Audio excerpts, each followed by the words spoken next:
Гласањето се одвива и во главниот град на Соединетите Американски држави во Вашингтон, во амбасадата на Република Македонија, во гласачкото место 50-40 се функционира и досега има излезност од 42% од избирачите.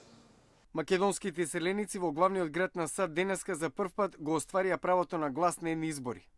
Па среќни сме што можеме да гласаме, да даваме нашиот глас. Го оценувам како многу позитивно. Зошто?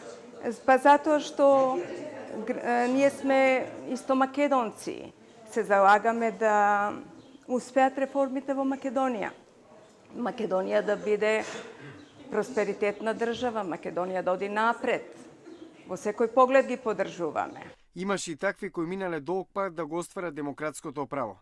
Драги Коњановски со семејството дојде дури од Флорида, по 2 дена патување со автомобил.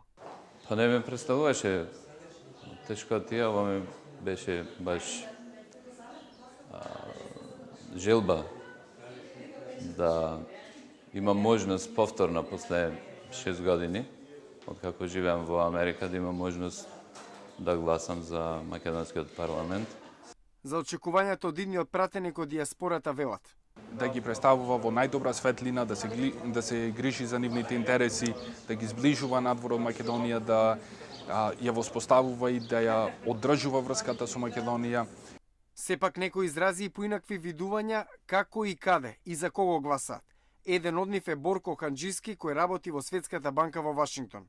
Оваа втора група на граѓани кои се на привремен престој или работа во странство, се гледат како не само граѓани, него и жители на Република Македонија. По тој аспект, јас лично барем, би сакал повеќе да гласам за оној кандидат што представува мојата општина, односно се кандидира во мојата општина и место на живење, отколку за кандидат која представува диаспората во конкретниот случај во Северна Америка.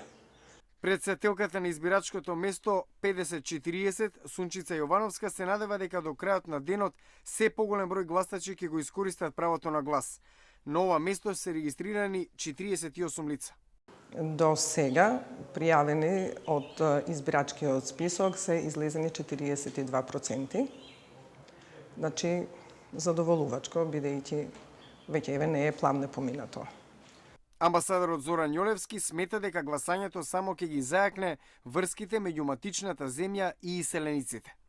Ова се историски избори. За прв пат македонската диаспора бира свој представник во македонскиот законодавен дом и со овие избори ќе се зајакнат врските меѓу диаспората и Република Македонија, што на долг рок ќе има многу позитивно влијание.